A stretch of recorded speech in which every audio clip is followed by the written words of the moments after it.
Latin America has faced more than its share of troubles ever since its liberation from Spanish rule. And one of the most grave of these was in fact emphasized by the liberator Simón Bolívar himself. He said that there is at the head of this great continent a very powerful country, very rich, very warlike, and capable of anything. Central America and the Caribbean particularly have suffered from the proximity to what down south is called the Colossus of the North, and their place in the New World Order, the topic of this discussion, will be determined to an overwhelming extent by what happens within our own society, pretty much has been the case in the past.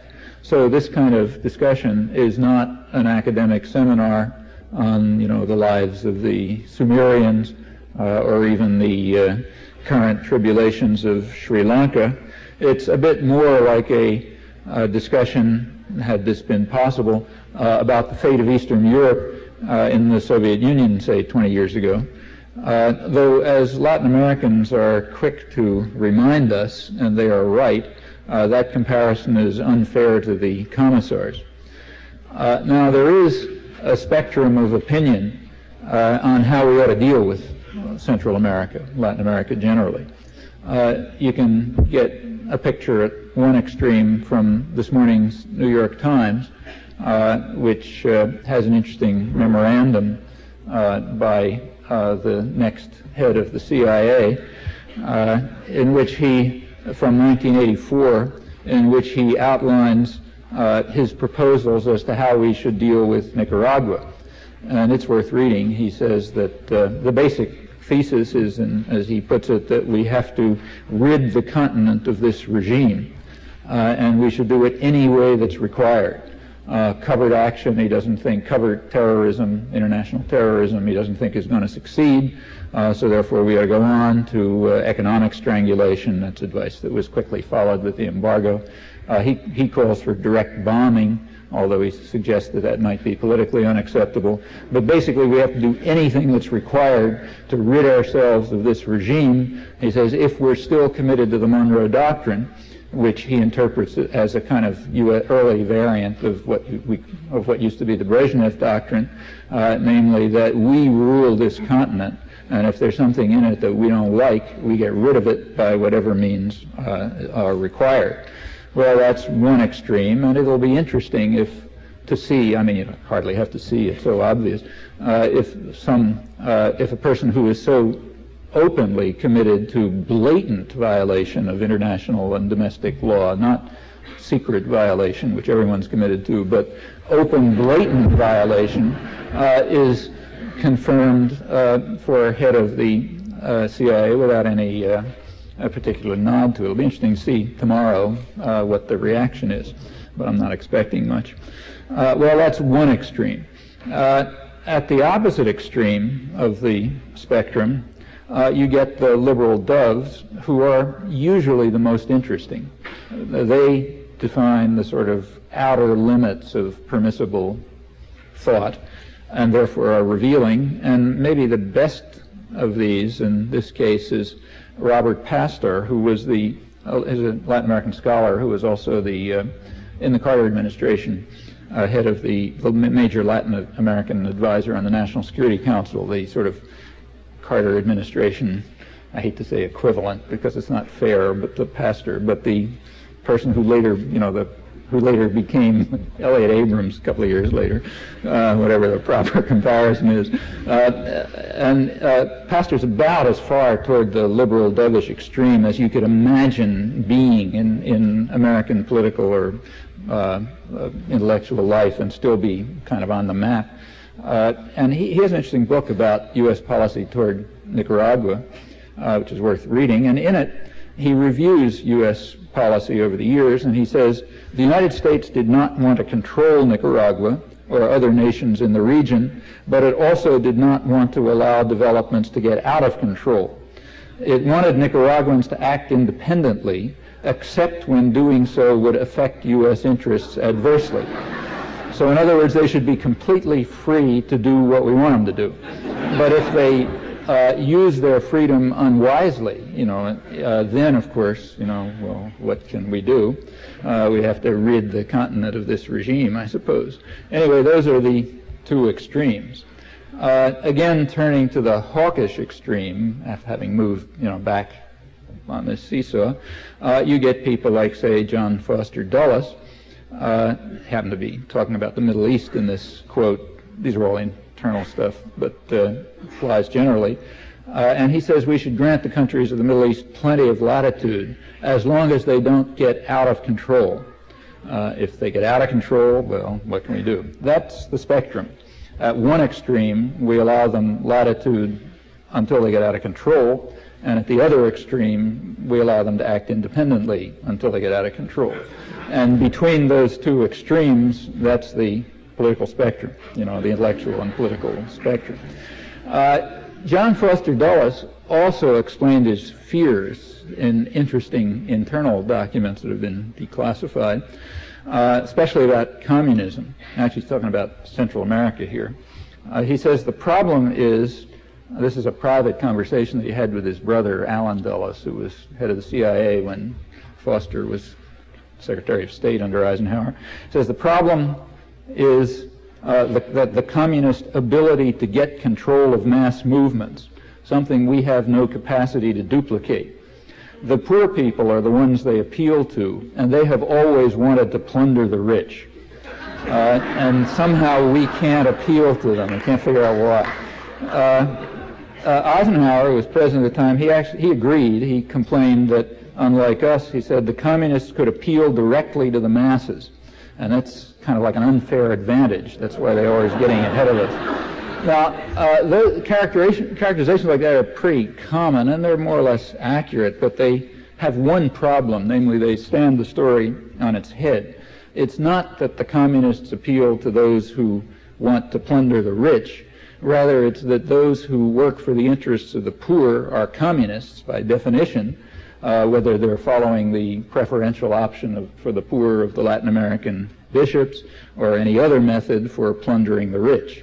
Having done that, they're communists, and then they're out of control, and they're working in a manner adverse to our interests, and then we have a right to rid the continent of them, or in fact rid the world of them, when we became a global power.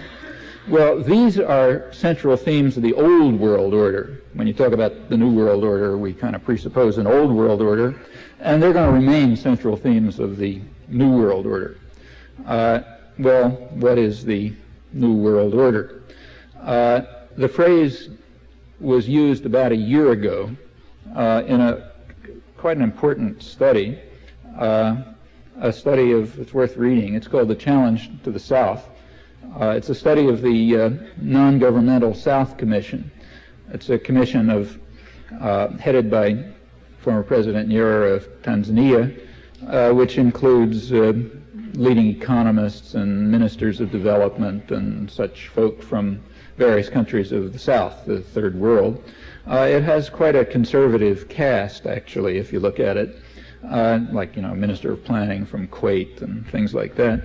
And it's a kind of interesting book. They give a rather accurate description of what's called the North-South conflict. That's the latest euphemism for imperialism. The North-South conflict in recent years, and how the South is being treated and what the problem is, and so on. Not bad. And they end up the description with a call. It ends up with a call for a new world order, they call it, that will respond to the South's plea for justice, equity, and democracy in the global society, after just having run through a couple hundred pages showing how it's going exactly in the opposite direction and why. Well, that call for the South's plea for justice, equity, and democracy, that's, from another point of view, the call to plunder the rich, the thing we're always worried about. A couple of months later, that term, the New World Order, was appropriated by George Bush as part of the rhetorical background for his war in the Gulf.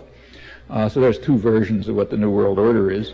Well, the guys with the guns establish the rules, and they also determine the meaning of the rhetoric that's used to disguise them.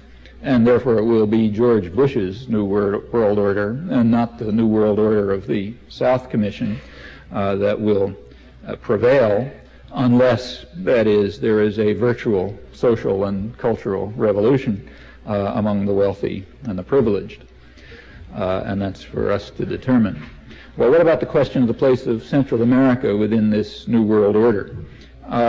Here, I think to try to think through this, we really want to move to a slightly higher level of abstraction and ask two broader questions within which this one fits.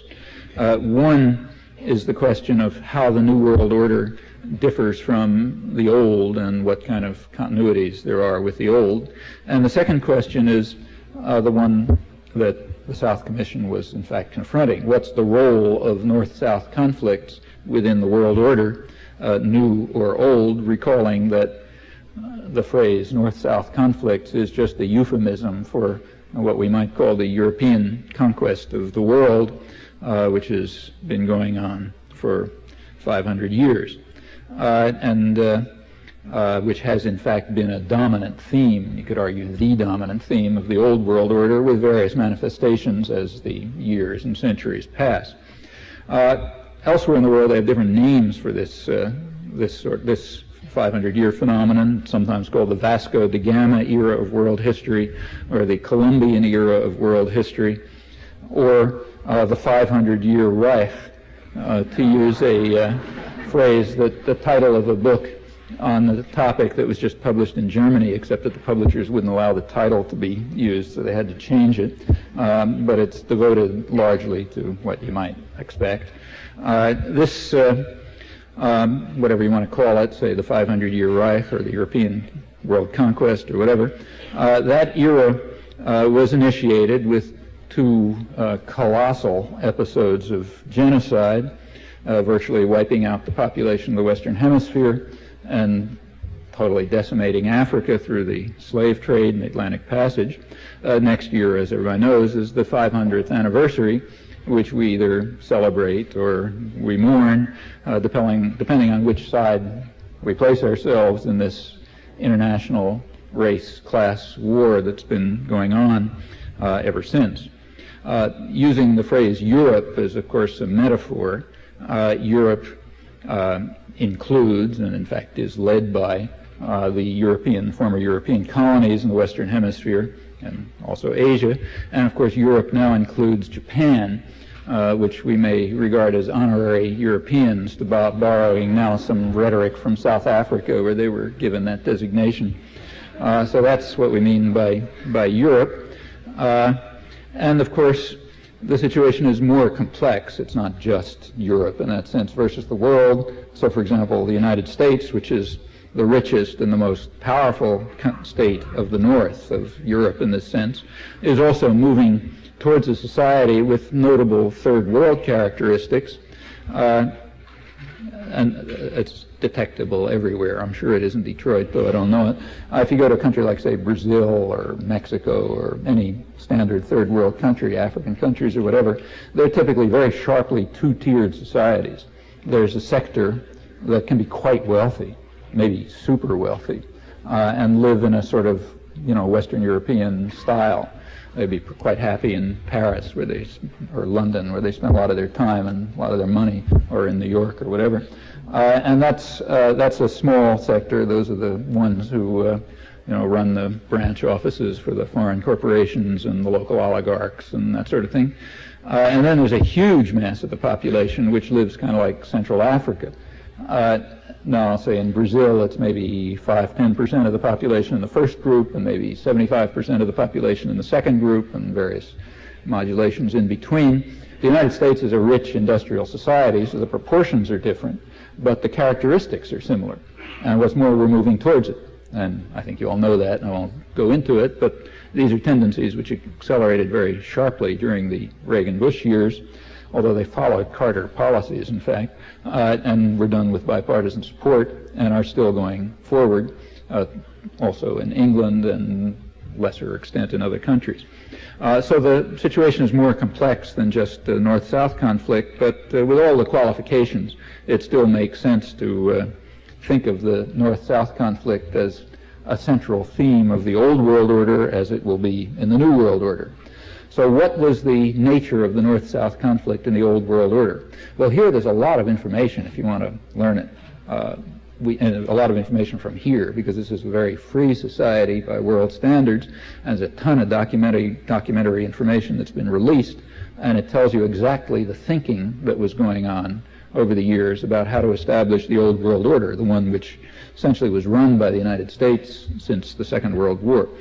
During that period, and in fact going back to the origins of the European conquest of the world, the Third World, the South, was assigned a certain role, and that role was a service role.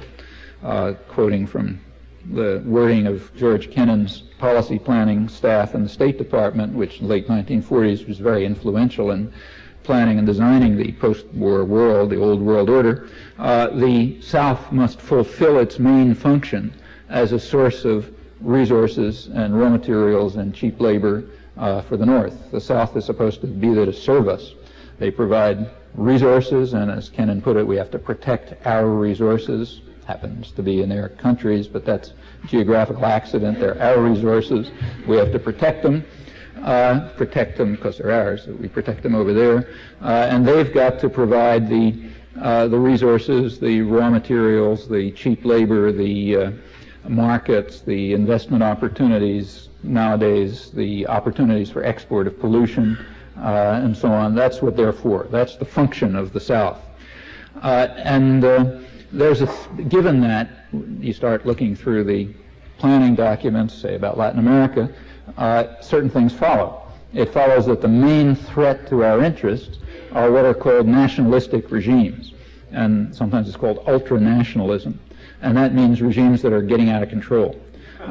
Nationalism or ultranationalism, or sometimes radical nationalism, is defined in, say, National Security Council documents as regimes that are responsive to pressures from the mass of the population for improvement in the low living standards and diversification of production for domestic needs.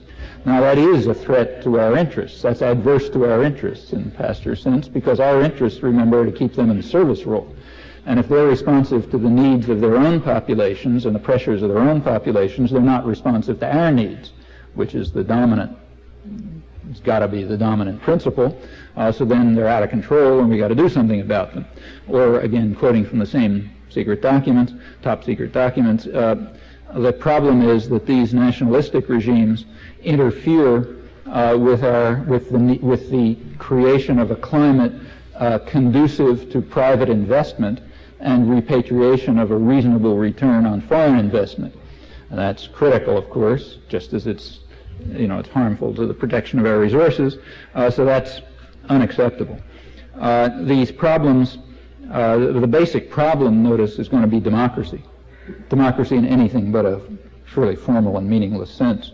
Any government that's responsive to the pressures from the masses of the population, and that's going to be more true to the extent that there's more meaningful democracy, popular organization, and so on, is a threat, the major threat, which has to be stopped. And it therefore follows, you'd expect and you discover, that the U.S. has been extremely hostile to democracy, unless the democracy is just a purely formal matter. So something like, say, Honduras is considered, like last elections in Honduras. George Bush made some speeches about how it was an inspiring example of democracy in our hemisphere, and it is in the sense of democracy that is meant within American elite circles. There were two candidates. One of them was a wealthy landowner, the other was a wealthy industrialist. They had exactly the same programs. The campaign, not unlike the American campaign at the same time, had no issues with just insults and slander and jokes and so on and so forth. One of them was elected, the other wasn't. The rulers are the military, as they have been always, supported by the United States. In the weeks leading up to the election, there was an increase in state terror and, bodies on the sides of the roads and torture and so on and so forth. During this decade of democracy, which we're so inspired by, the level of poverty, which was already extreme, got worse. Dispossession of land got worse. Ownership by foreign corporations got better. So it's an inspiring example of democracy. That was 1989. That kind of democracy is okay, but the kind of democracy that might lead to governments responsive to the needs of the pressures from the population for improvement in low living standards, that's not okay. And in fact, that's a threat that has to be stopped. If those tendencies get out of control, we've got to move in. And that's explicit. You find it all the time. Just a couple of months ago, there was a seminar held at the Pentagon on U.S.-Mexican relations with academic specialists and all sorts of other people. This one was public, so the records are out. And they described they concluded that U.S. relations with Mexico were unusually favorable, completely untroubled by endemic torture, stealing elections, death squads, harsh repression of labor, grotesque conditions of work in the maquiladora industries. None of that no problem with that. They were extraordinarily favorable, but there was a problem. The problem was that what they called a democracy opening in Mexico might threaten the current favorable relations for the usual reasons. It might lead to a government more responsive to pressures from the masses of the population to do something about their own problems rather than the problems of American investors. And that's intolerable, that's getting out of control, that's plundering the rich. Things become worse if these nationalistic regimes actually give some indication of some success. That is, if independent development begins to be successful in responding to the needs of the mass of the populations. In that case, a new rhetorical framework is introduced. These countries become viruses that are going to infect the region. They become rotten apples that are going to infect the barrel. I mean, that's the standard rhetoric in public. And we got to really do something about them because it's becoming dangerous.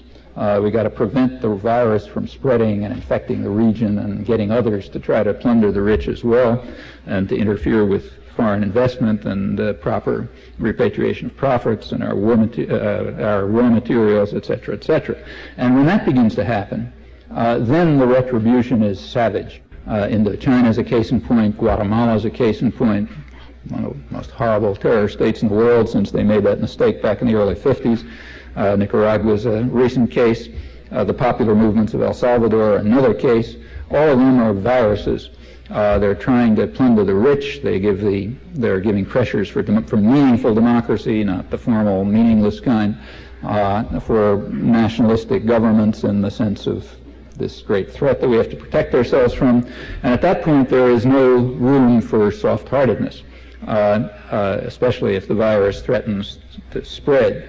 To quote George Kennan again back in the late 40s, there is no room for vague and idealistic slogans about human rights and democratization and raising of the living standards. Rather, we have to use straight power concepts, preferring police states to liberal governments that are too relaxed and indulgent towards communists, where the term communist again means the people who are trying to plunder the rich and who are organizing them.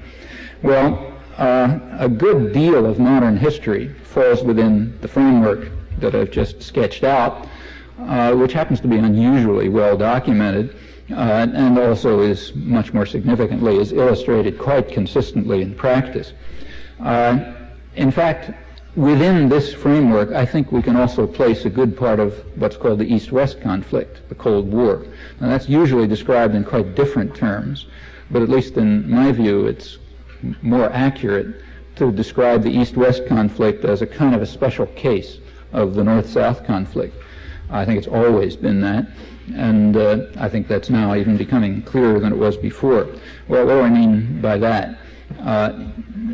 This is a contentious view, so think about it. But it seems to me a reason for believing that, if we look at the Cold War over time and ask how it fit into the old world order, I think, at least to me, it seems that that's exactly what emerges.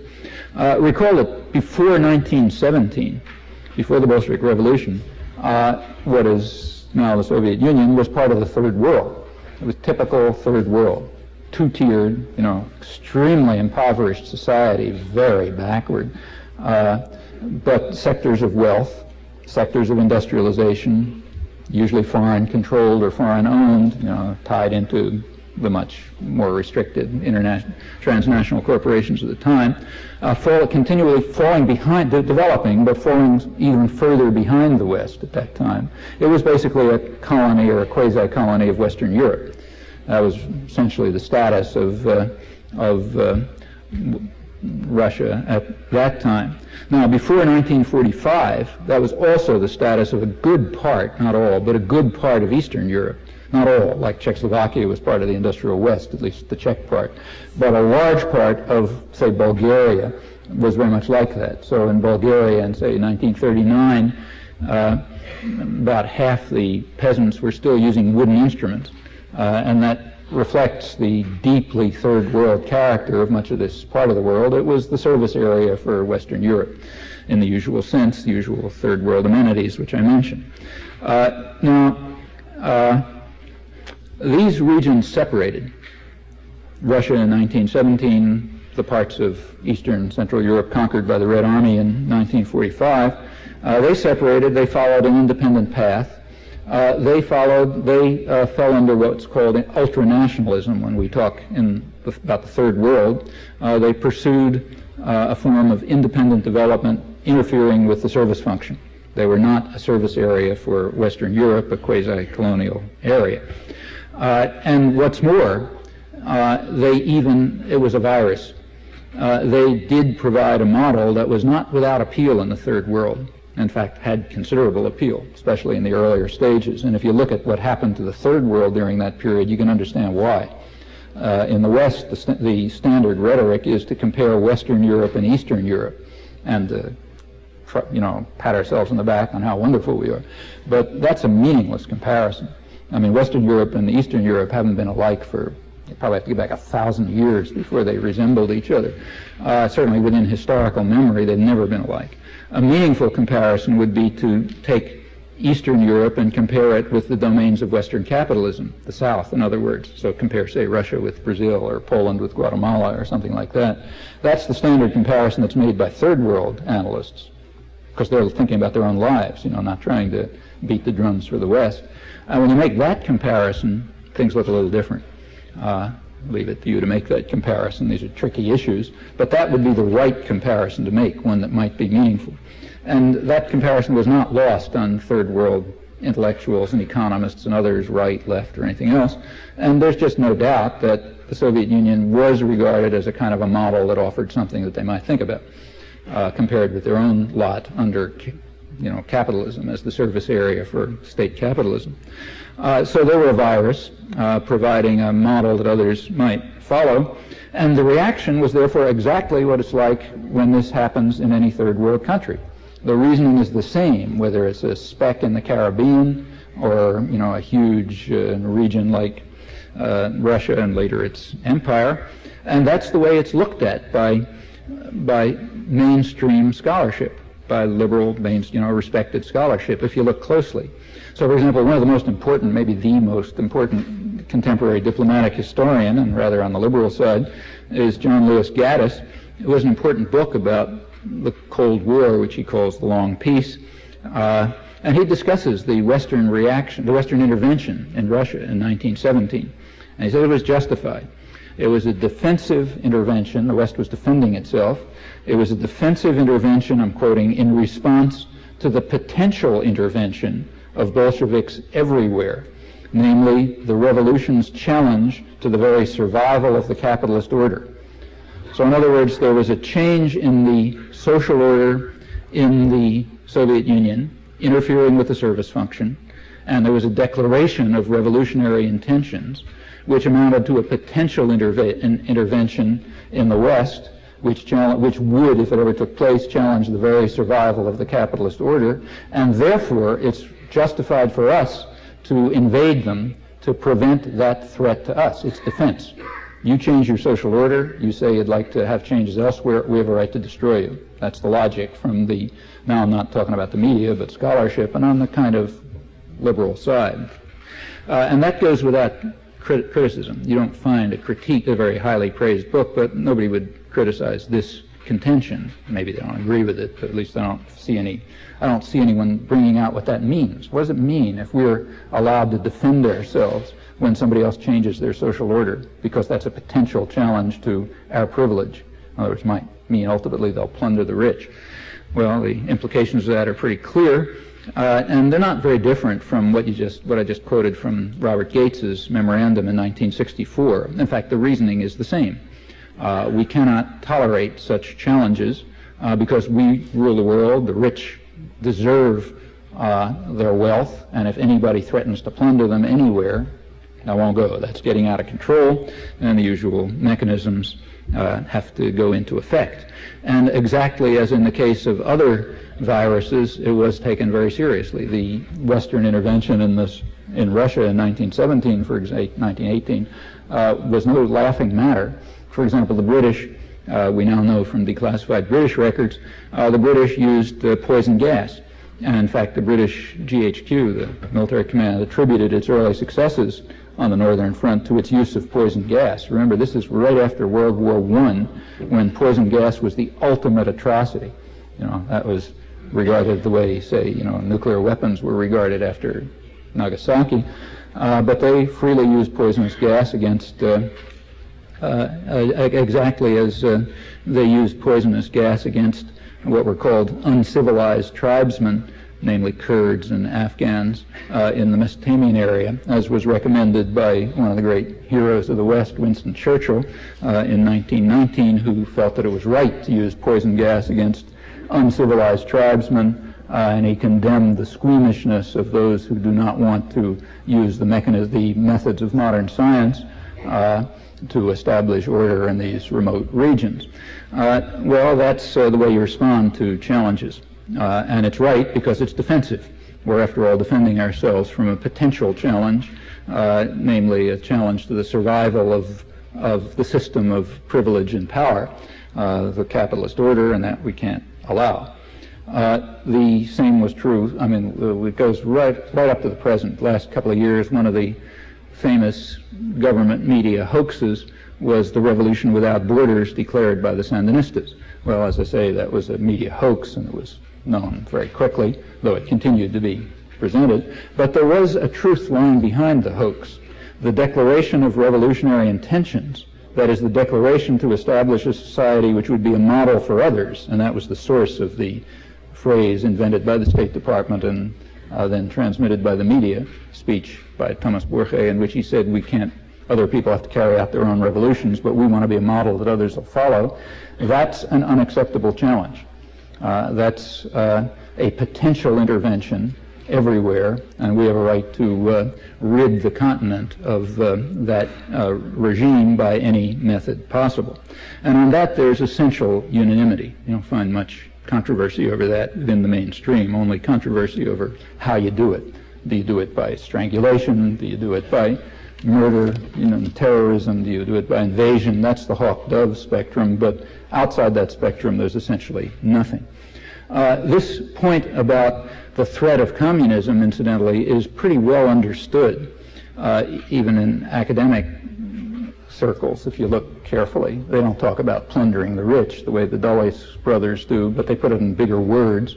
So, for example, there's a quite important study called The Political Economy of American Foreign Policy back in 1955, big study, National Planning Association and so on, run by a major Harvard political scientist, William Yandell Elliott, and they discuss what they call the threat of communism, and they say that the main threat of communism is the unwillingness or inability of the communist powers to complement the industrial economies of the West. Well, in English, that means they're refusing to play the service function. They're not complementing us. They're not providing what we need, cheap labor, investment opportunities, raw materials, and so on. And that's the problem. That's equivalent to plundering the wealth, and we got to do something about it. Well, going back to the Cold War, at its core is a classic North-South conflict. A sector of the Third World, and in this case a huge sector, pulled itself out and started going on an independent course, and furthermore was declaring revolutionary intentions, and was regarded outside as a model that's worth looking at. And that's the typical unacceptable effect. From Grenada to the Soviet Union, you know, opposite extremes of power, the same reasoning applies and the same reaction takes place. Unreflexively, you know, without too much thought, and it's natural, kind of logical in a way. It follows from the basic assumptions, which is why you find it in the planning record, and you find it justified in scholarship, and you find it setting the framework for discussion in the media and the intellectual community and so on. Basically, it doesn't get questioned because it's a deep commitment.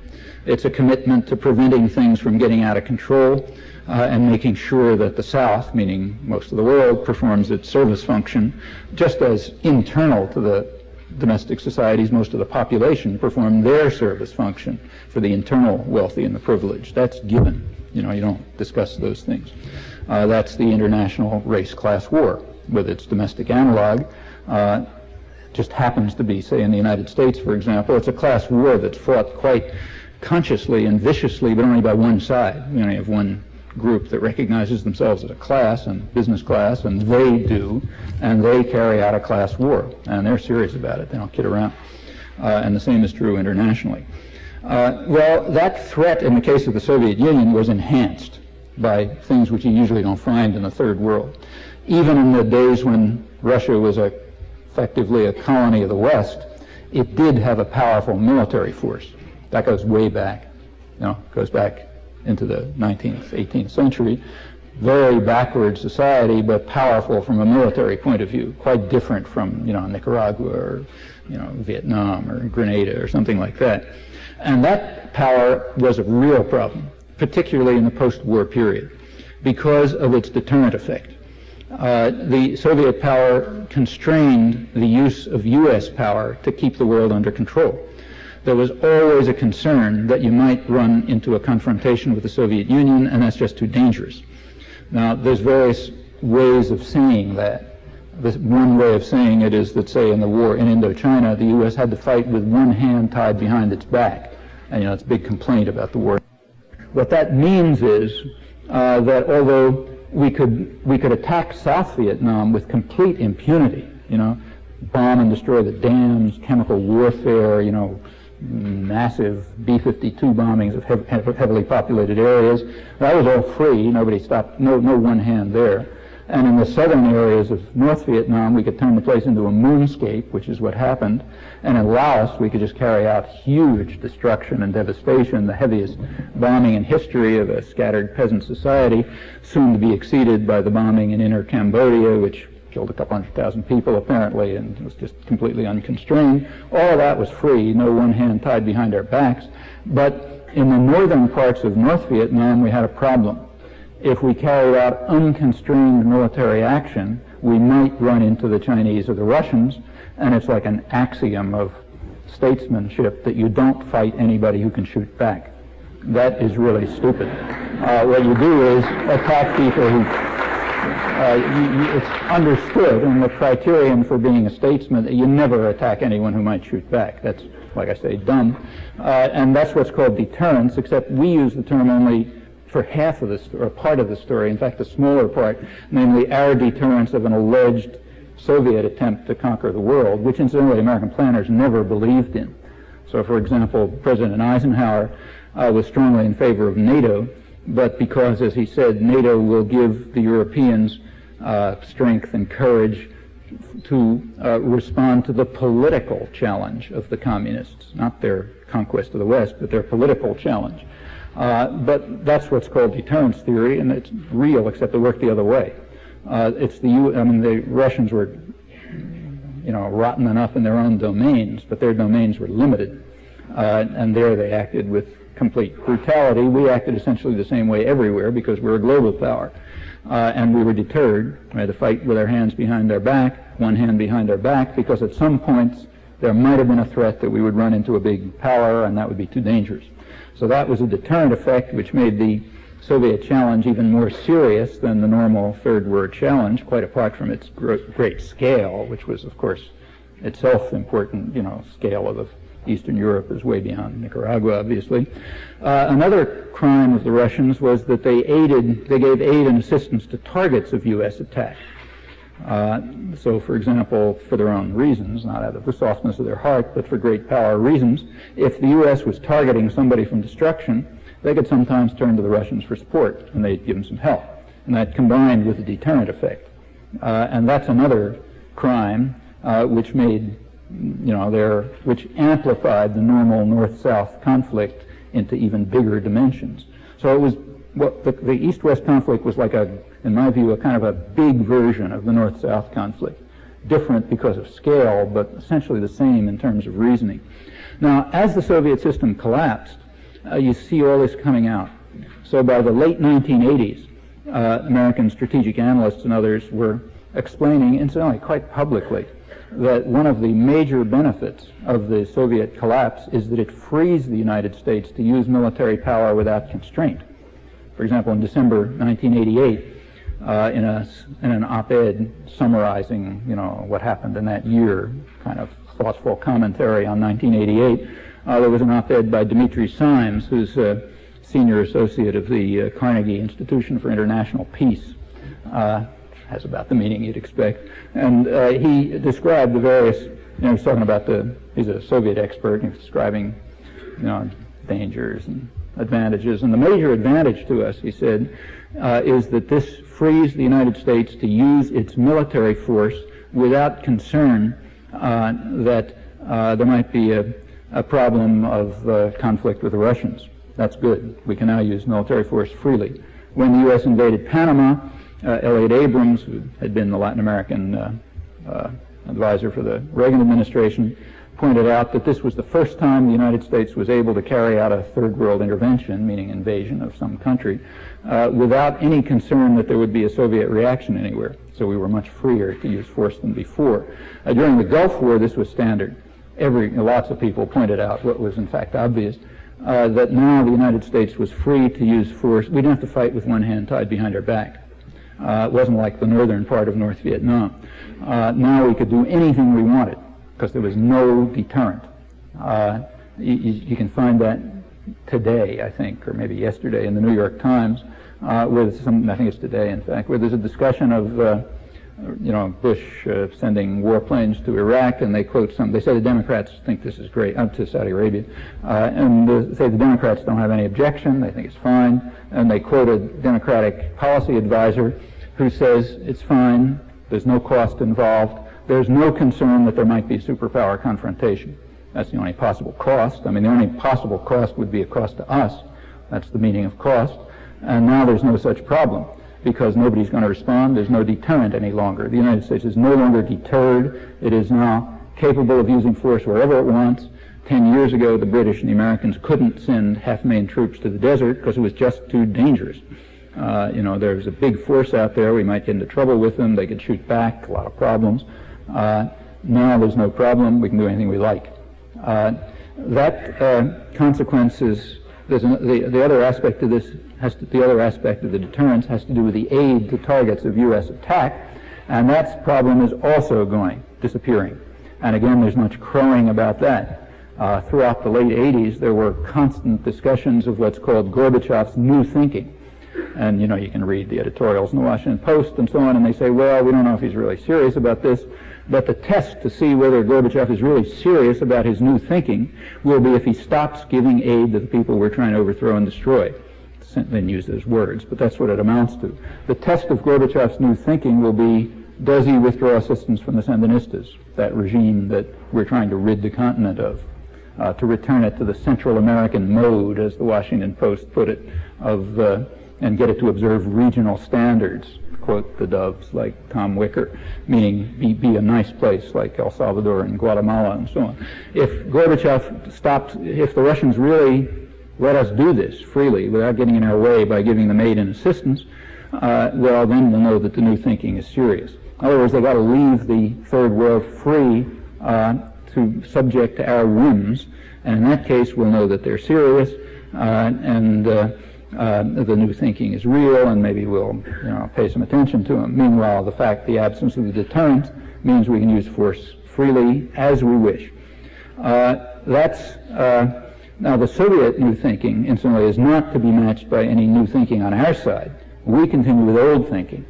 It's just that we're now freer to do it than before, because the deterrent is gone, and this dangerous tendency of aid to our victims is gone, and the spreading virus effect is gone, so we're just freer than before to carry out the old thinking. And the old thinking is in fact quite old, and it's worth bearing in mind that its themes are very resilient. Coming back to Central America and the Caribbean, let's take the next obvious victim, Cuba. The United States had a long relationship with Cuba, and it basically has the same theme all the way through, so it's worth thinking of. Thomas Jefferson thought we ought to annex Cuba. Couldn't do it at that time. The British were then a deterrent. They were the problem. This British fleet was too big, and we couldn't get there without getting shot at and so on. So we couldn't carry out the annexation of Cuba, although it was the natural thing to do. John Quincy Adams argued that we ought to wait. We can't do it right now, but we ought to wait until the fruit is ripe. And that was the common idiom that was used for a long time. We wait until the fruit is ripe, and continuing with Adams, it will fall into our hands by laws of political gravity. Now, in order to make sure that that happens, it's necessary to prevent the liberation of Cuba. So the U.S. was strongly opposed to the liberation of Cuba. This is the kind of comment that elicited the statement by Simon Bolivar that I mentioned earlier.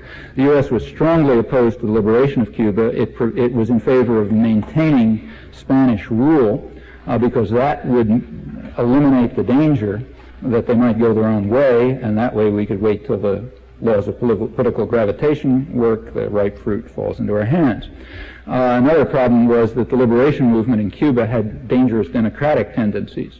In particular, was calling for the abolition of slavery and for equal rights for blacks, and that was unacceptable.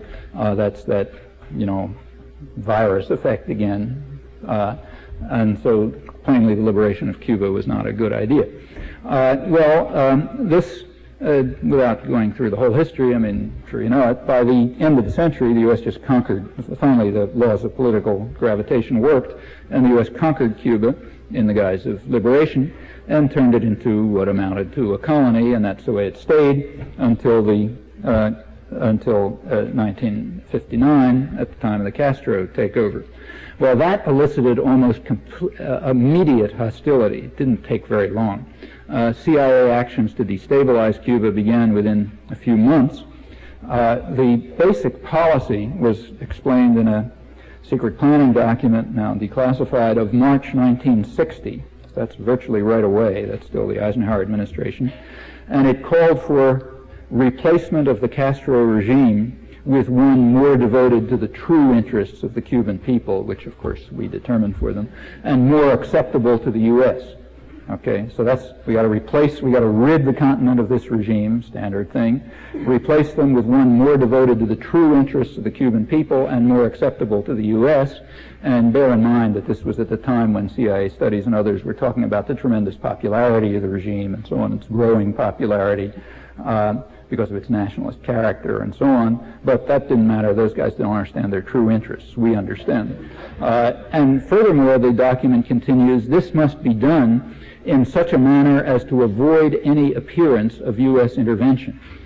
Now, why is that important? Well, because we got these kind of crazy people in Latin America to worry about, and they don't like the appearance of U.S. intervention, so we have to make it seem as if it's just the laws of political gravitation.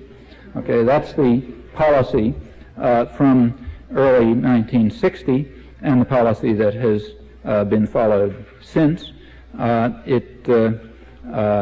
There were problems. One problem was the Soviet aggression. Like they posed a deterrent to our direct attack, and they also were giving them aid in the days before New Thinking, and that prevented the ripe fruit from falling into our hands. But now that's gone. We got New Thinking. The Soviet Union is refusing to give any sustenance to the targets of our attack, and there's no longer any deterrent. So now there's a good deal of crowing about how finally we can rid the continent of this regime and satisfy the true interests of the Cuban people and our own. But of course, remember, this has to be done, quoting again the March 1960 document, in such a manner as to avoid any appearance of U.S. intervention. So that means that if the United States is going to achieve its long-standing goals which go back to Thomas Jefferson, then the media and the ideological institutions have to play their part. And that part requires a few conditions, and you'll notice that they are being met with great consistency. It's necessary, crucially, to suppress the record of aggression, the vast campaigns of terror. I mean, Cuba, since Kennedy administration, has been subjected to more international terrorism than probably the whole world combined. Economic strangulation, cultural quarantine, intimidation of anybody who might try to disrupt the ban, and in fact all the other devices that are available to a superpower who's dedicated to the true interests of the Cuban people. All of this has to be suppressed. Cuba's plight, which is real enough, has to be attributed solely to the demon Castro, or maybe the failed ideology of socialism. They alone, I'm now quoting from the New York Times, they bear full responsibility for the poverty, isolation, and humbling dependence on the Soviet Union. Solely their fault. New York Times editorial, September 8th. The Cuban dictator has painted himself into his own corner, no help from us, by doctrinal necessity, and we have to make it clear that it's all his own doing. That's the way we satisfy the policy goal of avoiding any appearance of U.S. intervention.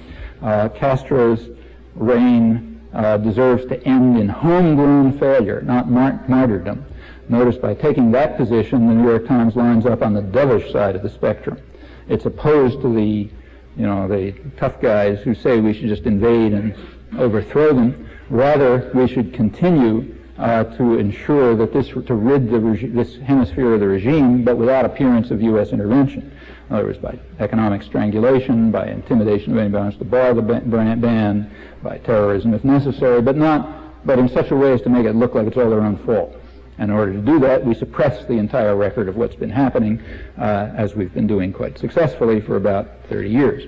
Well, that's standard, predictable, tells you what's going to happen next.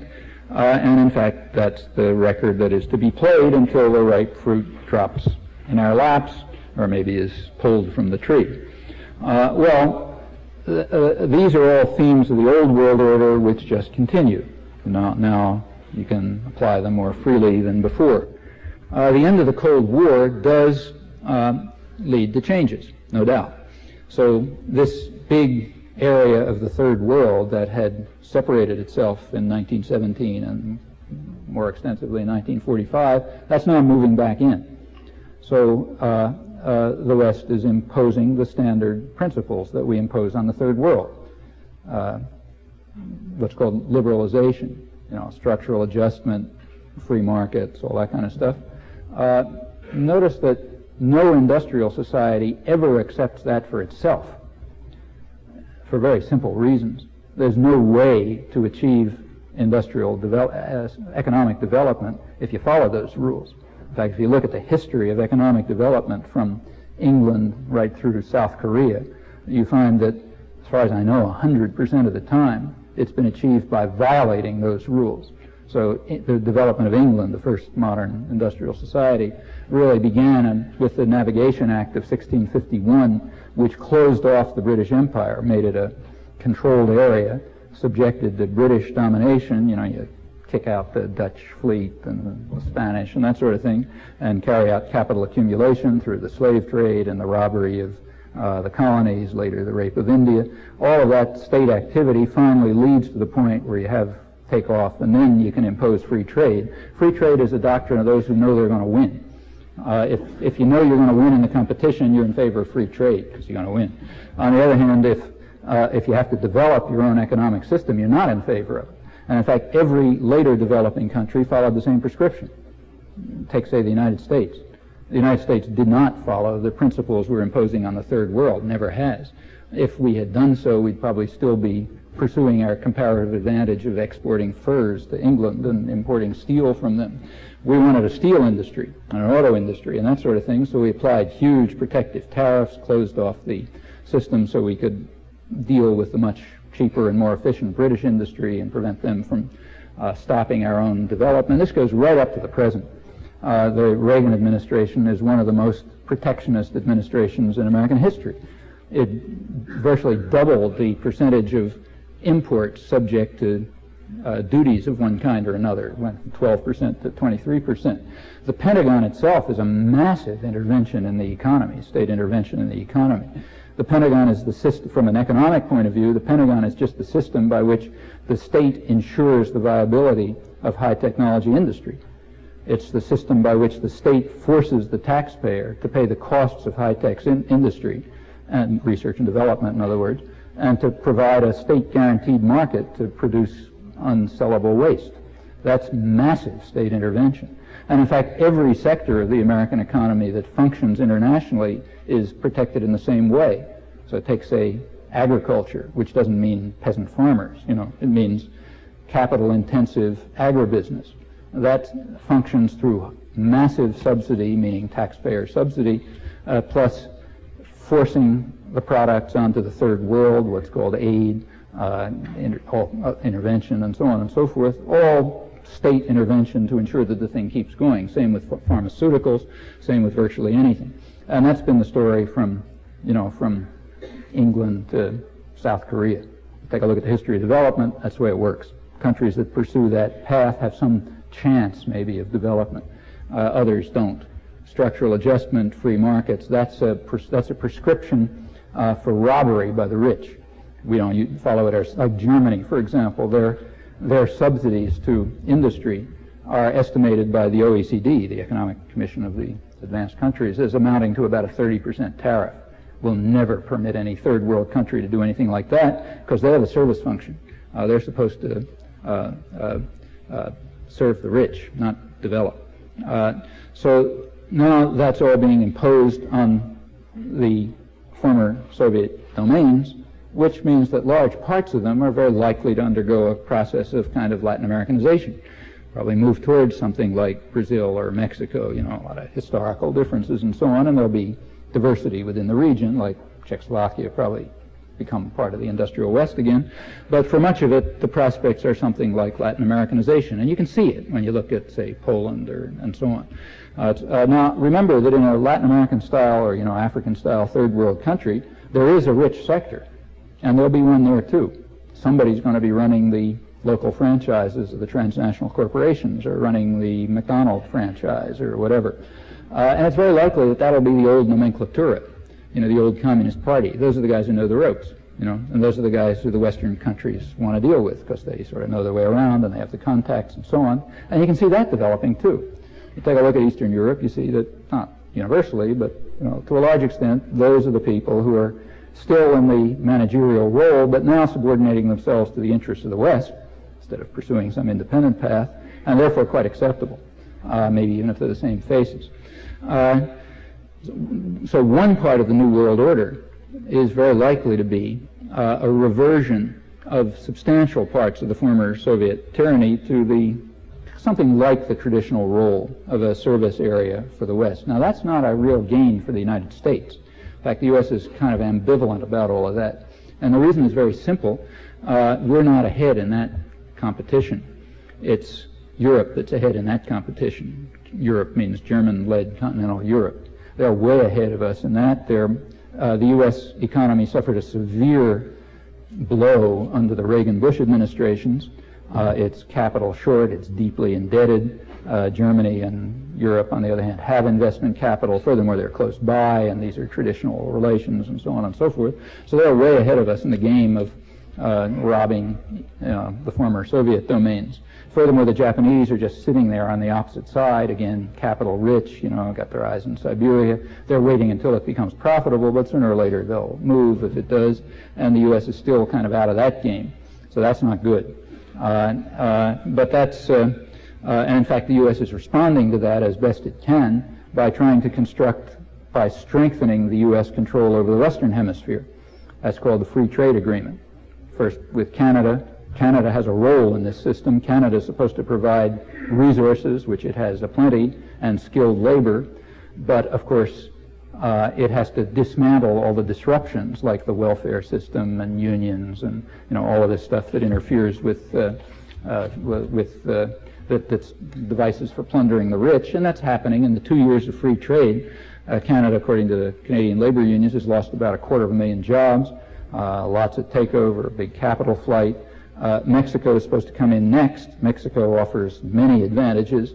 The maquiladora industries in northern Mexico are very attractive. That's the reason for that euphoria that I mentioned before in the Planning Commission. Very cheap labor, some of the cheapest in the world, essentially no environmental protection, so you can pollute at will, large profits, and so on and so forth. Try to extend it to the Caribbean basin, as much of Latin America is viable. That's another part of the world order, as the U.S. tries to shore up its own domains as the other powers stake their positions. Well, that's one part of the growing New World Order. Another part is at the kind of rhetorical level. It's necessary to find new pretexts for intervention. From 1917 until the mid-'80s, there was a reflexive justification for intervention. We were doing it in defense against the Russians. Didn't matter how absurd the pretext was, you could always pull it out. And it had a kind of the effect of these, the purpose of these pretexts is to frighten the domestic population, so they'll go along with policies they don't approve of, and that was always frightening. Russians were brutal and vicious and had missiles and power, so maybe they're really coming, so therefore we should overthrow the government of Guatemala or whatever the task at hand was. Now, Woodrow Wilson needed different pretexts in 1916 when he sent the Marines to invade the Dominican Republic and Haiti, with consequences that they still haven't escaped from. And George Bush needed new pretexts when he invaded Panama in 1989. That reflexive justification was gone, and that's a problem. In fact, this problem of the vanishing pretext was recognized right through the 80s, and that led to efforts to compensate for it. International terrorists and Hispanic narco-traffickers and crazed Arabs and, Libyan madmen and so on and so forth. But none of them really live up to the image of the Soviet Union, so that's an increasing problem. Third feature of the New World Order, as I mentioned, is that there's no deterrent and no aid to the victims of U.S. attack. Now, the Third World is quite aware of this. There's a lot of concern throughout the Third World about this issue, very much enhanced by the Gulf War. It's hard to get a sample of Third World opinion in the United States because almost never discussed. But if you look, I've tried, you find I think there's a good deal of consistency. The general mood is expressed rather well by the Cardinal of San Paulo, Cardinal Arns of San Paulo, who wrote recently that the mood throughout the Third World, he said, is one of hatred and fear. When will they invade us, and under what pretext? And that looks pretty accurate. You find responses like that, especially to the Gulf War, throughout Latin America, Africa, India, other parts of the Third World, and it's quite understandable. They can understand what's happening before their eyes, that this lawless, violent power is now free to do what it wants, at least militarily. Well, these are all basic elements of the New World Order. Now, let me make mention that this Soviet collapse, which is, that's just part of a much more general change that took crisis in the 80s. Around 1980, there was a major global economic crisis. Germany and Japan sort of pulled out of it, though they never resumed earlier growth rates. The U.S. partially pulled out of Germany, I mean German-led Europe. The U.S. partially pulled out. But only in a sort of a fake way, with enormous indebtedness, sucking in capital from the outside, sharp deterioration of infrastructure, this move towards a third world society with big costs to be paid. As far as the Third World is concerned, the domains of Western capitalism, they were just devastated. They were completely devastated by the crisis. The 1980s were a huge catastrophe of capitalism. Tremendous setback to virtually all the domains of Western capitalism, except for the sectors right on top, like Germany and Japan, and to a limited extent the United States, at least the richer parts of it. Now, the Soviet Union was hit by that as well, less severely than the Third World, but badly, and that combined with the growing stagnation, the protest against the tyrannical system, and so on, and that led to the deterioration of the Soviet system. Well, parts of the Third World escaped this, the so-called newly industrializing countries of East Asia, like South Korea and Taiwan. They were hit by the economic crisis, but unlike the rest of the Third World, they escaped it. They're quite different from Latin America. And it's interesting to look at the differences. You learn something about what's going on. Up until about 1980, Latin America and these East Asian countries were developing more or less in parallel. From about 1980, they diverged very sharply.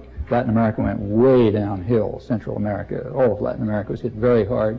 South Korea, Taiwan, Singapore, they kind of pulled out. I mean, problems, but they pulled out. What was the difference? Well, one of them, a lot of differences, but one of the major differences, if you look at the crisis of Latin America, a large part of it reflects the openness of Latin America to international capital markets. They suffer from the free market, which means that if you're a wealthy person in Latin America and U.S. interest rates go up, you'll send your capital out to the United States to make money. That's what capital's for. And there was a huge capital flight from Latin America. In fact, throughout the Third World, there's been an enormous drain of capital to the north. Big flow of capital from the south to the north, which kept the U.S. economy floating, but also very seriously harmed the Third World. In fact, a large part of the Latin American debt is accounted for just by the flow of by the fact that they can't control their own wealthy. They send their wealth to the United States and, London stock market and so on. They don't keep it there. Now, that didn't happen in South Korea, for example, for a very simple reason. In South Korea, the state is not only powerful enough to discipline labor, which is the usual situation, but it's also powerful enough to discipline capital. So there's no problem of capital flight in South Korea because you can get the death penalty for it. In short, South Korea insulated itself from international markets by the use of fascist-style methods, and therefore it didn't suffer the way the more open societies did, the ones that were more subject to liberal free market problems, and therefore they were able somehow to sustain this. Actually, there's much more to it than that, but that's a good part of the story, and it's worth remembering. And let me stress again that the developed economies have never been willing to accept these rules for themselves in the past. That's why they're successful economies, and they certainly don't now, including, crucially, the United States. Another element of the New World Order, and a major one, I'll end with that, is the changes within the North. That's a central part of the New World Order. And those changes aren't the last couple of years. They go back about 20 years, and the Vietnam War was a major factor. By about 1970, the U.S. had lost its domination of the international economic system. And that was symbolized in 1971 when Richard Nixon essentially destroyed the international economic system that had been established after World War II.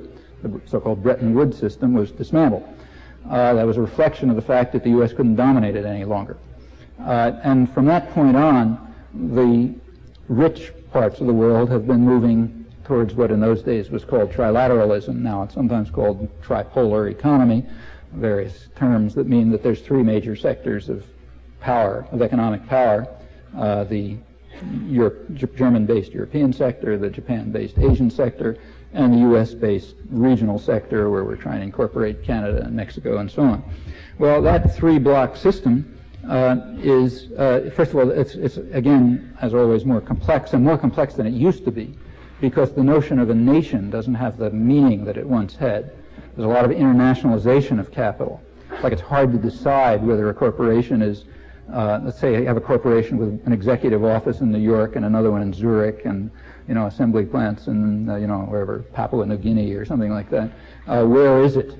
Well, it isn't anywhere particularly. It's a transnational corporation, and that interpenetration has developed to such a point that the conflict among the three blocks doesn't have the same kind of status that it did, say, 50 years ago. It's real, but not the kind of status it had before. Rather, there's a kind of a combined interest of transnational capital against the poor everywhere in their own domestic societies, in the Third World, and so on. So it's an international class war with strong racial aspects, too. That's the developing New World Order. The various players have their own interests. Germany and Japan don't necessarily have the interests of the United States. For the South, and for the growing Third World at home, the prospects are not at all auspicious unless, again, there are major social changes and a kind of cultural awakening at home, here, other rich countries. Now, to try to carry that out, that's not an easy task, but it never has been an easy task, and it's a task that has often been confronted under conditions that few of us can even dream about, and in fact is being confronted under horrifying conditions right now in Central America, for example in El Salvador, and not only there. And those, I think, are facts that we should bear in the forefront, or keep in the forefront of our attention as we think about these problems. Thanks.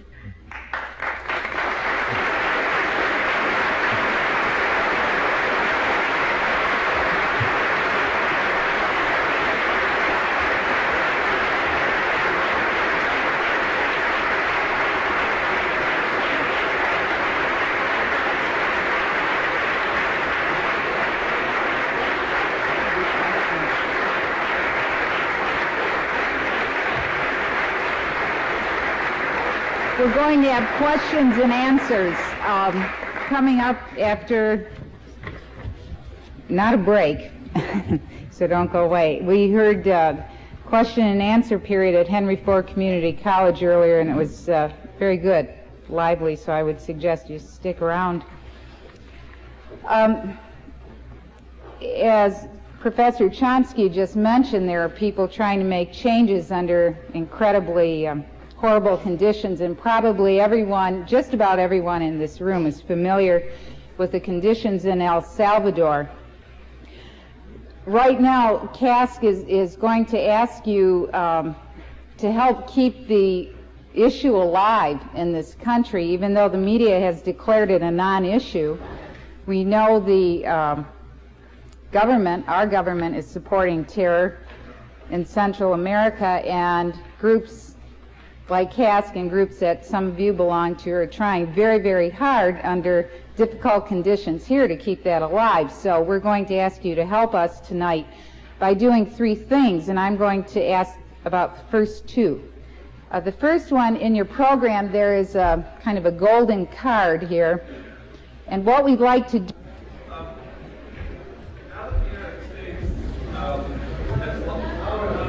I'll repeat it because I can hear.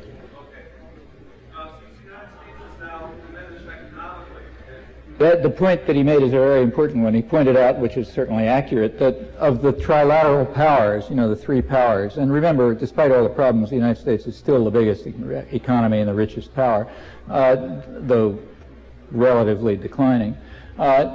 Given that there's three major economic powers, one only major military power, that one declining economically, no longer with the economic base to pay for global enforcement, is there a new status for the U.S. in this system? That's a question which is quite accurate, and usually the business press is a couple of jumps ahead of us, and that's a topic that has been raised and discussed repeatedly in the international business press over some time now, and they drew the natural conclusion. The obvious conclusion is that the United States should become what is sometimes called a mercenary state. We should become Hessians. We should use our comparative advantage. A leading American financial investment analyst, David Hale, writing in the London Financial Times, which is the kind of British Wall Street Journal, pointed out months ago that the U.S. should become a mercenary state, his phrase, even more than in the past. When Lawrence Eagleburger, Deputy Secretary of State, testified before Congress on the New World Order, he emphasized exactly this point, and he said the New World Order will have to have a new invention in the art of diplomacy, namely exactly that. We'll carry out the enforcer role, others will pay us for it. James Webb, former Reagan Secretary of the Navy, in the Wall Street Journal, discussed the same point last January. He happened to be critical of it. He didn't like it. He didn't like the fact that the Bush administration was, as he put it, relentlessly maneuvering the country into an unnecessary war. But he described the same phenomena. He said the Bush administration is quite happy to turn the United States into Hessians. It was his term, meaning we do the killing, other guys pay us for it.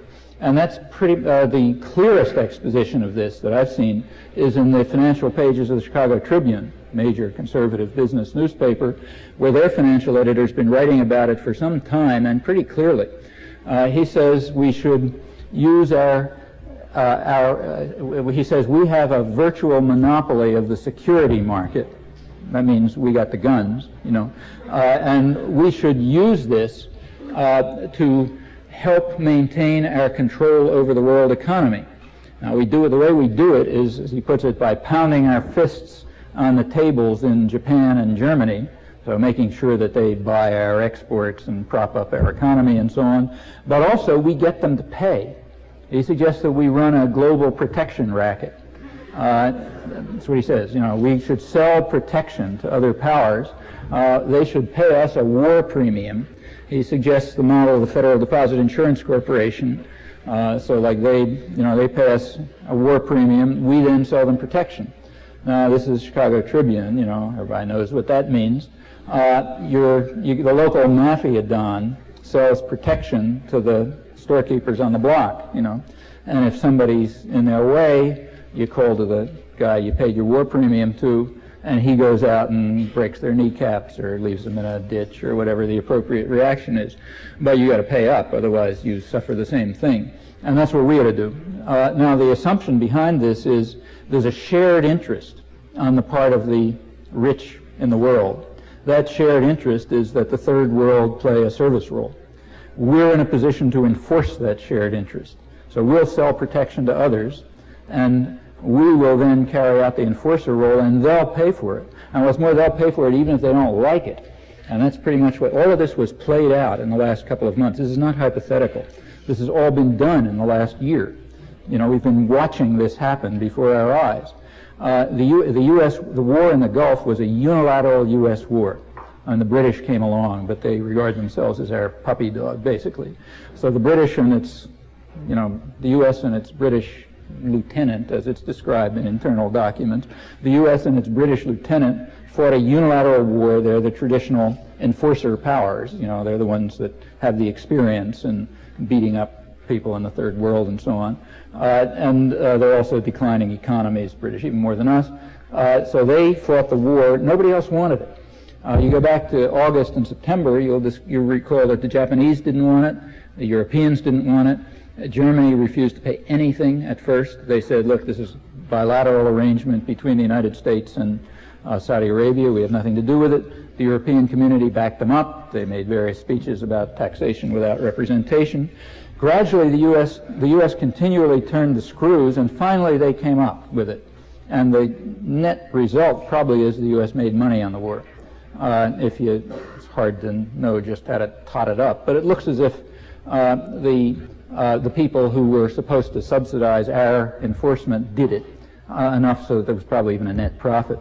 You take a look at the financial pages these days, that you'll notice discussion about how the balance of payments is bad this month, but that's because it was artificially good the last couple of months. It was artificially good because the countries where we've been pounding on the table were paying up for our act in carrying out the enforcer role.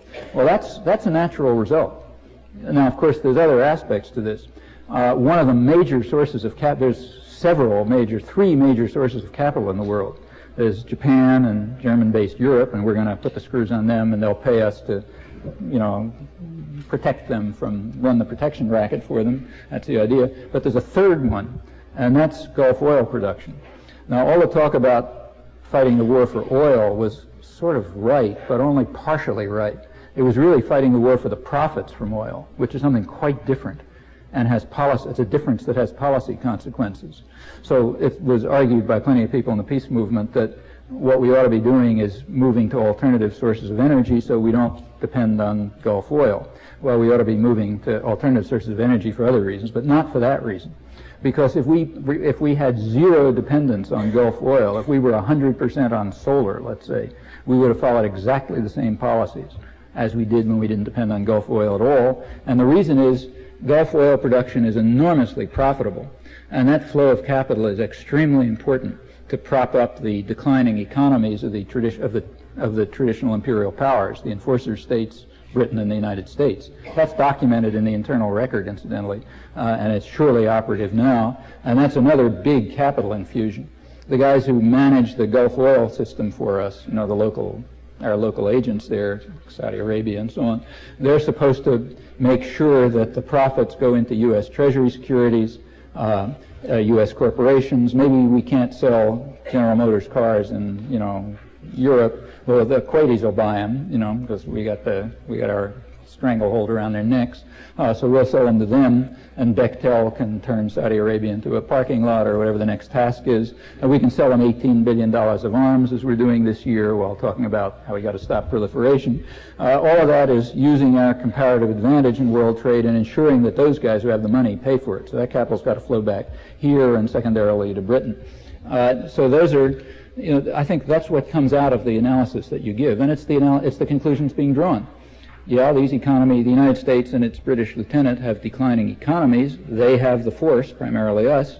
There is a shared interest in stopping those who try to plunder the rich. We'll use the force to do it. If the other rich guys don't like it, we'll make them like it, because we have the guns, and they'll do what we tell them. And then, of course, we want to ensure that we continue to control Gulf oil resources, so we've got that flow of capital, too. And the U.S. population will become Hessians. Actually, this combines with, let me just finally end this by saying there's something internal in the United States that's relevant, too.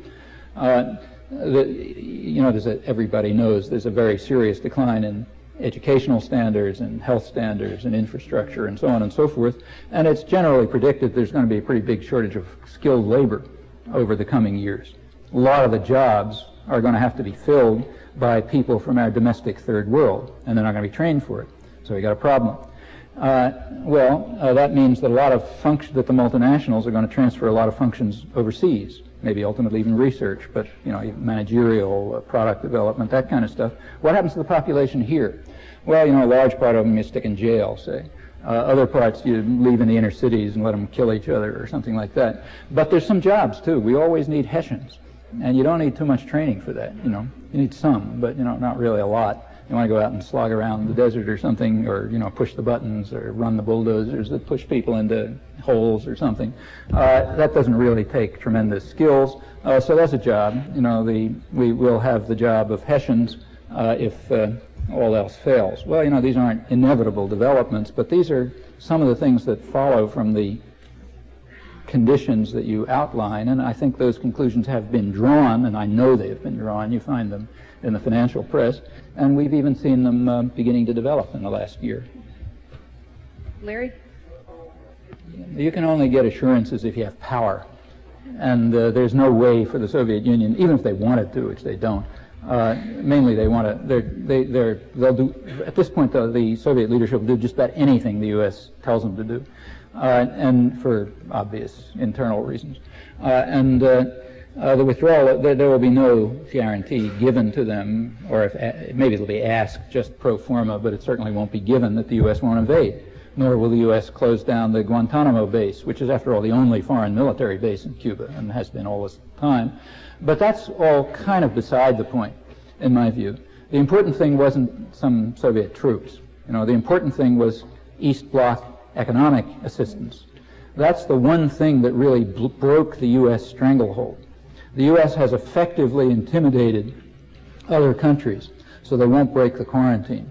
I mean, at the recent Ibero-American conference, Latin American and Spanish leaders, there was a lot of verbal support for Castro. Not because they like Castro, they hate him, but just because they were showing independence of the Colossus of the North. So a lot of verbal support, even from people like Endara in Panama, thanks for standing up and so on. But that doesn't translate into anything. We got a whole, 50 years of history on this. When the U.S. was getting ready to invade Guatemala to overthrow that virus back in 1954, there was a lot of support for Guatemala voiced at the OAS. When the Prime Minister of Guatemala made a defiant speech saying we're going to defend our rights, everybody applauded, standing ovation and so on. But it didn't translate into defying the terrorist state that runs the hemisphere. That's just too dangerous. So applauding is okay and expressing your sentiments is okay, but we're not going to get in the way of the 800-pound gorilla. And the same is pretty much true of Europe and Japan. It's not, they don't care that much. It's not to their interest to defy U.S. power. The only people who defied it was the East Bloc for their own reasons, and that's gone. So now we can watch Cuba, the stranglehold, take effect, watch Cuban economic decline. It'll lead to an increase in internal unrest, an increase in repression, which is already pretty severe, and pretty soon it'll be a ripe fruit. We'll be able to go in and liberate them. That's the ideal. It might require some pushing, but that's the ideal. Actually, that's none. The nearest thing there is to that is the phrase the 500-year Reich, which was coined by actually a friend of mine, Hans Dieterich, who's a German social scientist, teaches part-time in Mexico, and that was the title of this book, or would have been the title if the German government had allowed it. That's the closest that I know of, at least. Oh, well, you're supposed to. She's got the killer instinct, so she's supposed to call. I have the killer instinct with that, yes, sir. That's a serious problem. How will the North deal with migration from the South? Well, that's a big problem in both Europe and mainly in Europe. Like countries like Germany, which is an extremely racist country, incidentally, they wanted. Part of the reason why Europe doesn't have some of the problems that we have. Like Europe doesn't have the horrifying slums that the United States has, and so on. That's partly because a difference in social policy, but it's partly something else. So Europe had the brilliant idea of exporting its slums. Our slums are internal.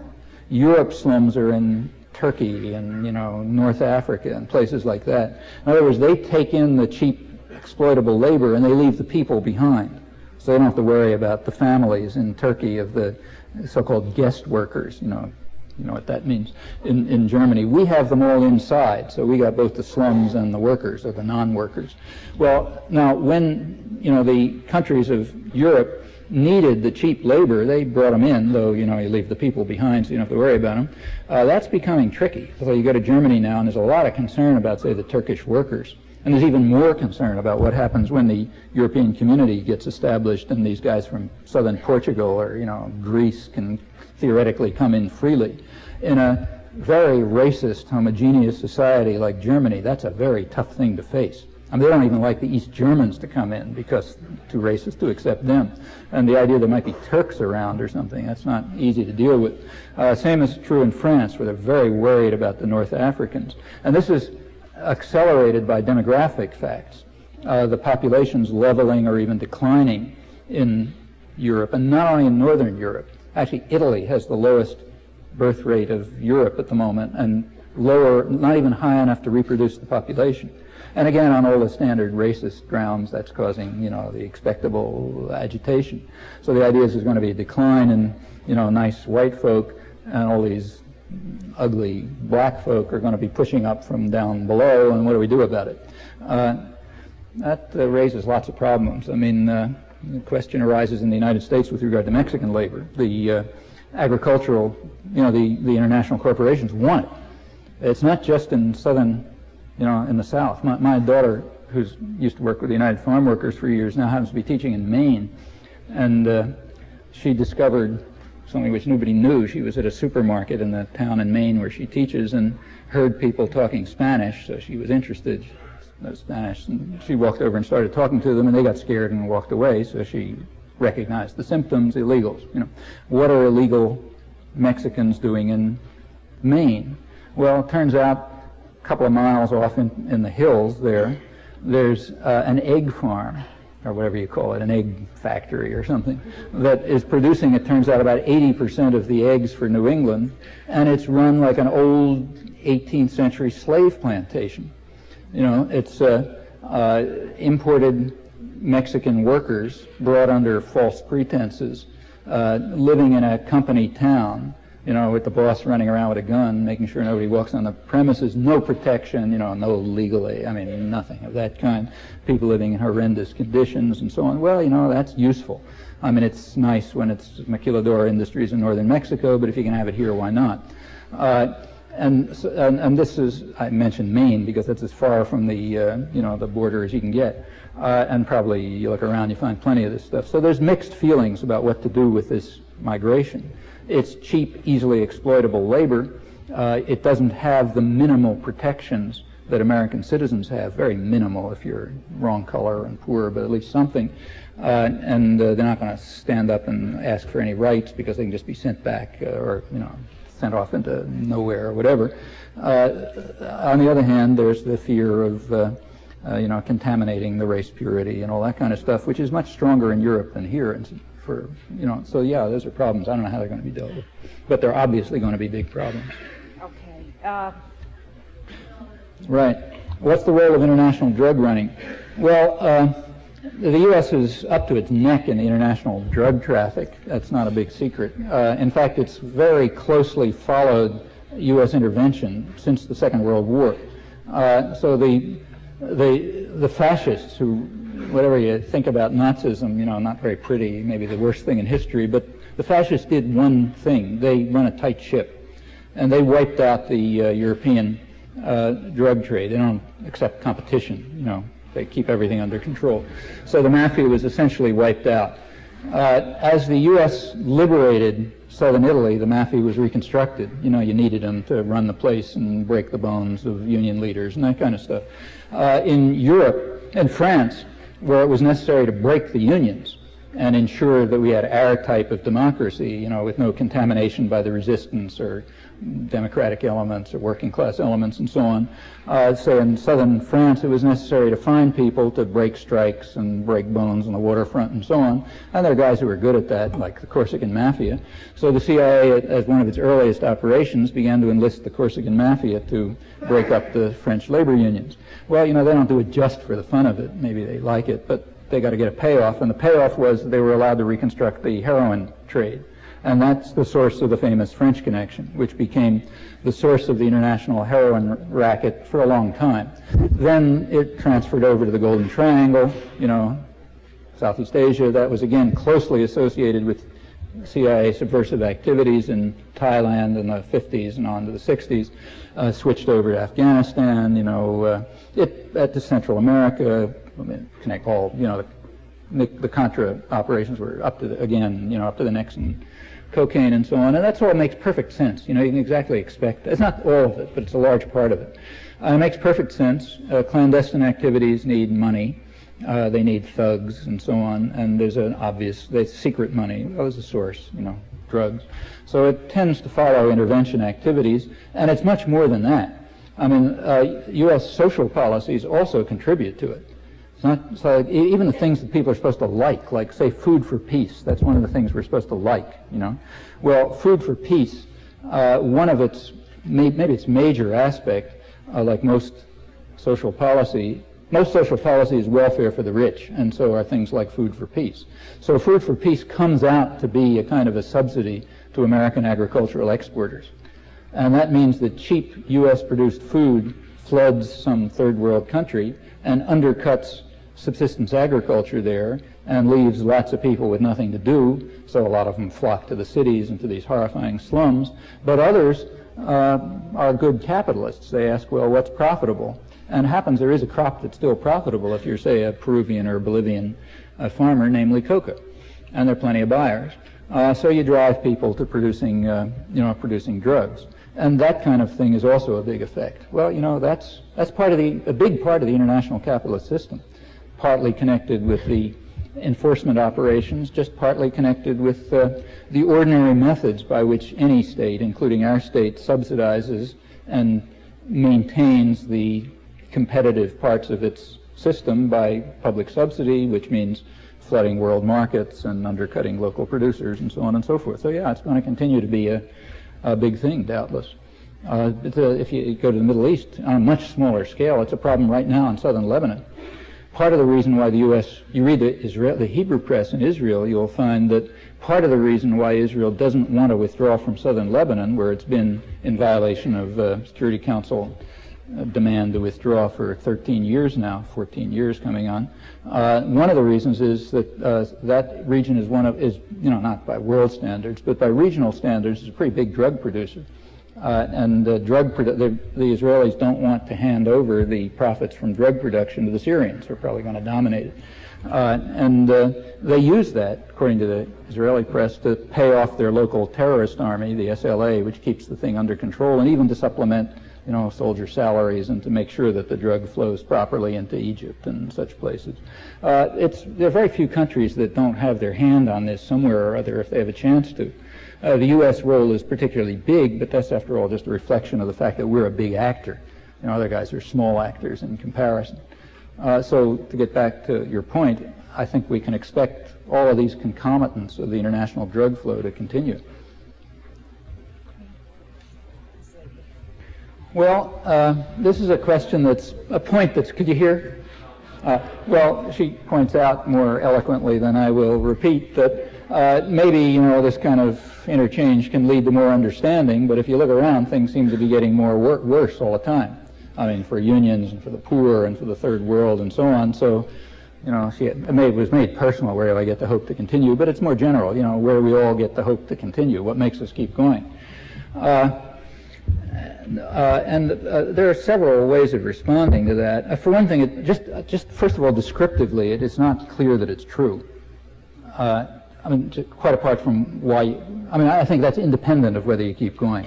Like if you're watching somebody torture a child and you say, well, it doesn't look like I can help, so why should I try? That's not the right response. You try anyway. So even if your description was correct, it would have no consequences as far as I can see. But I don't even think it's correct. So you started by mentioning Cuba. Now remember the story of Cuba. The plan that I described for overthrowing the regime was from March 1960. That led to an invasion. The invasion failed because of the Soviet deterrent primarily. It led to the missile crisis, virtually blew up the world, but the Soviet deterrent stopped an invasion. The Kennedy administration then turned to a massive operation of international terrorism. Huge operation. Just dwarfs anything else in the world. Poisoning stocks and livestock, blowing up hotels, destroying, sinking fishing boats, sabotage. Actually, one of those operations virtually brought about a world war. It was one operation, Operation Monk. And so the reason for the missile crisis was that one reason for it was that the operations were building up to a probable invasion, or so it looked in October 1962, which is when the missile crisis took place. Kind of, from the Soviet and Cuban point of view, they thought it was defensive. That's what it looks like. One of these if you recall the missile crisis, you remember maybe the tensest moment of modern history. Right at one of the tensest moments, the missiles were actually under the effective control of the Cubans. They were the people who Cuban soldiers actually were around the bases. They had their fingers on the button. Russia had sold them out from their point of view. Russia had made a deal with Kennedy. Khrushchev had made a deal with Kennedy that he was going to let them go, pull them out. Right at that moment, very tense moment, one of the Kennedy terrorist operations took place. A Cuban factory was blown up by one of the Operation Mongoose teams, killing 400 workers, according to the Cubans. Okay, so big terrorist operation. That's not normal. Blowing up, I think it was a petrochemical installation, killing 400 workers, right at the moment when the Cubans had their fingers on the button and felt that the Russians were selling them out and not defending them. Well, that's probably brought us closer to nuclear destruction than anything else in history. Nobody cares, This information was released a couple of years ago in a footnote in a journal of called International Security, which is a strategic analysis journal. Nobody paid any particular notice to it, never mentioned in the press. Yeah, okay, so we're going to blow the world up with a terrorist operation. That's just a small indication of the scale. And it went right on, went right on through the 70s. For all we know, it's still going on. We're usually like 10 or 15 years behind in knowing how these things are going, but we can certainly document it through the 70s, blowing up airplanes, civilian airplanes, all kind of stuff. In addition to that, there was economic strangulation. Cuba was put under a quarantine. The embargo is flatly illegal, violates all of our international commitments, but the U.S. doesn't care about that kind of stuff. Anyhow, without going on, my point is this: there was no protest. There has been the protest against all of this stuff, the international terrorism, anything, the quarantine, the strangulation, is virtually zero. That's, I think things are better than that. That was the early 60s, 70s. Things are better than that now. The U.S. replayed the same game in Nicaragua, but there was plenty of protest. And the protest made a difference. Didn't save them from very horrible fate, but it made a difference. Well, that's an improvement. That's a step forward. And I think we find that quite generally. In fact, the Bush administration, or in fact no administration now, even believes that they can carry out classical intervention. It isn't even an option anymore. I mean, classical intervention means the Marines slogging around, after Sandino for a couple of years, or hundreds of thousands of American troops marauding in South Vietnam for years, that kind of stuff. That's not even considered a policy option. And the reason is because things have gotten better, and they've just gotten better because of domestic, an improvement in the cultural level, whatever you call it, a change in the cultural environment, which has made more domestic resistance to depredations. Now, the guys who are running the international class war have plenty of cards up their sleeve, so they got alternatives and they can try other things and so on, but the options are narrower. Well, that's a reason for, that's a sign of success. It's not an indication of failure. Even the Iraq war illustrated that. The options for intervention are extremely narrow. Very rapid smashing victory without any combat over an enemy that's first demonized. That's about what the option is now reduced to, very different from before. And on the domestic front, again, it's sort of up and back. There are things that have gotten much better, things that have gotten worse. Yeah, the unions have been very much weakened. On the other hand, there are kinds of popular organization that didn't exist 20 or 30 years ago. The Central American Solidarity groups, things like that, really didn't exist during the 60s. 60s protest was very narrow. It was young people, well, mostly students, in some universities, and very late also. Now it's much broader. The Central American Solidarity movements were very well rooted in the whole society. Furthermore, there are other things, like take the feminist movement, which is the outgrowth of the 60s that probably had the largest general participation in some fashion or other. Okay, that changed things. And there are other developments of that kind, so you can draw a lot of conclusions from looking at the evolution over the last 30 years. But ultimately, it's not to the point. Whatever conclusion you draw from looking at that record, the options that you have before you, we don't know, we know, we have a very partial understanding of what's going to happen, but we have some understanding. If we decide that things are hopeless, you can be sure that they will be hopeless. If you decide that there's some hope, then maybe they won't be hopeless. Those are the choices.